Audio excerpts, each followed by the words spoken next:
On connaît tous ce sentiment, pas vrai? Il y a cette tâche super importante qui nous attend, mais l'envie de faire n'importe quoi d'autre, elle est juste irrésistible. Et puis, bien sûr, juste après, la culpabilité qui débarque. Franchement, cette citation d'un utilisateur de Reddit, elle résume tout, non? C'est une expérience que tout le monde partage, une expérience universelle.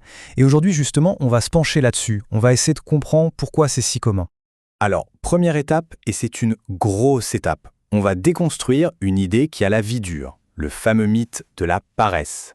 On l'a tous entendu 1000 fois depuis qu'on est gamin, c'est toujours le même refrain. Si on remet les choses à plus tard, c'est qu'on est paresseux, qu'on manque de discipline, de volonté. C'est presque vu comme un défaut de caractère, une faille morale. Mais et si tout ça était complètement faux? Si toute cette culpabilité qu'on accumule depuis des années reposait en fait sur une énorme erreur de jugement? Et si la vraie cause était bien plus profonde, bien plus complexe que ça? Eh bien voilà, c'est là que ça devient super intéressant. La science, elle, nous donne une toute autre version. Procrastiner, ce ne serait pas du tout une question de paresse. Non, c'est en fait une stratégie de notre cerveau pour gérer nos émotions. C'est un mécanisme pour éviter de ressentir des choses désagréables, comme l'anxiété, l'ennui, la peur de ne pas être à la hauteur. Pour vraiment piger le truc, il faut faire un petit tour à l'intérieur de notre cerveau. Parce que oui, c'est une véritable bataille qui s'y déroule. Alors, imaginez un ring. Dans un coin, on a le cortex préfrontal. C'est le planificateur, le stratège, celui qui pense sur le long terme. Et dans l'autre coin, on a le système limbique. Lui, c'est l'impulsif. Son credo, c'est le plaisir, maintenant, tout de suite. Et on fuit tout ce qui est chiant ou stressant. Et quand on procrastine, eh bien le verdict est simple, c'est le système limbique qui a gagné ce round. Le truc, c'est que parfois, le combat est complètement déséquilibré. Le stress, par exemple, c'est comme un uppercut pour notre planificateur. Ça le met KO, ou en tout cas, ça l'affaiblit énormément. C'est d'ailleurs pour ça que les ados sont les champions de la procrastination. Leur cortex préfrontal, leur planificateur, n'est tout simplement pas encore arrivé à maturité. Donc si on résume, le point crucial à retenir, c'est ça. Ce n'est pas un échec logique, c'est une réaction purement émotionnelle.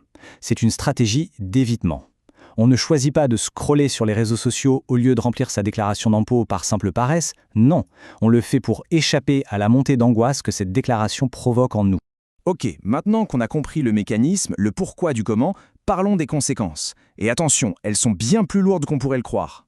Parce que oui, il y a le coup de stress de dernière minute, ça on connaît. Mais au-delà de ça, quelles sont les vraies répercussions? Sur nos vies, nos carrières, notre santé et même sur l'économie tout entière. En fait, l'impact est absolument partout. Les études sont claires là-dessus.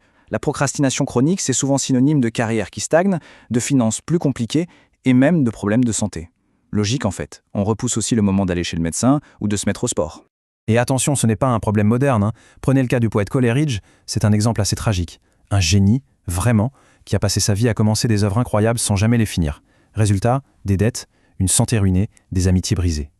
Ça montre bien le coût humain, parfois dramatique, de la procrastination. Et si on zoome à l'échelle d'un pays entier, accrochez-vous bien, voilà le coût annuel estimé de la procrastination rien que pour l'économie américaine, en perte de productivité. Le chiffre donne le vertige, c'est juste colossal.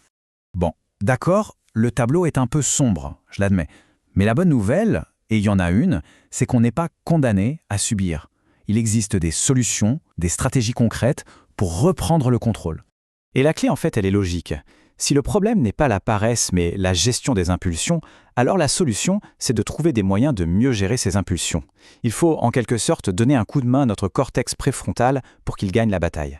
Alors, voilà 3 stratégies très concrètes. Numéro 1, la contrainte. L'idée est toute simple. Rendre la tentation plus difficile d'accès. Débrancher Internet, cacher son téléphone, bref, on met des bâtons dans les roues de la distraction. Numéro 2, la satiété. Anticiper les besoins comme la faim ou la soif pour ne pas donner de prétexte au cerveau impulsif. Et numéro 3, le poison. Le nom fait peur, mais l'idée est géniale. Il s'agit de s'infliger une petite pénalité si on cède. C'est un puissant levier de motivation.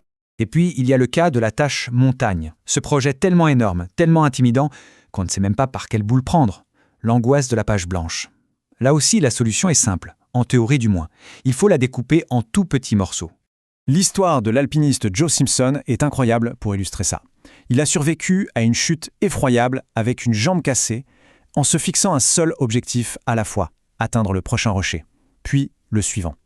Sa citation « pouce par pouce, la vie est facile », c'est un mantra hyper puissant. Chaque petite avancée devient une victoire. Alors, voilà, pour conclure, l'idée c'est peut-être de changer complètement de regard. Arrêter de voir la procrastination comme une source de honte et commencer à la voir pour ce qu'elle est. Une bataille qui se joue dans notre cerveau. un défi à relever. La question qui se pose alors n'est plus comment arrêter d'être paresseux, mais plutôt quelle est cette toute petite distraction qui pourrait être mise de côté là, maintenant, juste pour aujourd'hui, afin de remporter une première victoire.